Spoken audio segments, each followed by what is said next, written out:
অভয়ার বাবা মার প্রতি পূর্ণ সম্মান, সহমর্মিতা জানিয়েও আবারও বলবো, এই যে খবরগুলো আসছে না, তারা পুনরায় বিচার, পুনরায় তদন্ত চাইছে।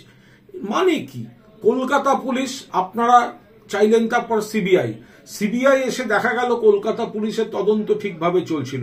আপনারা পুলিশ মানবেন না, আপনারা সিবিআই মানবেন না, আপনারা ট্রায়াল কোর্ট মানবেন না, আপনারা সুপ্রিম কোর্ট মানবেন না। সুপ্রিম কোর্টেও তো আপনাদের আইনজীবীরা ছিলেন, কখনো বিকাশ ভট্টাচার্য, কখনো বৃন্দা গ্রোভার, নামি নামি সব আইনজীবীদের কথা আপনারা বলছিলেন। এখন আবার বলছেন নতুন করে তদন্ত, নতুন করে। আপনারা কি যে মূল ধর্ষক এবং খুনি, আপনারা কি সঞ্জয় রায়কে মুক্ত করে দিতে চান? তার শাস্তিটাকে ডায়ালুট করে দিতে চান?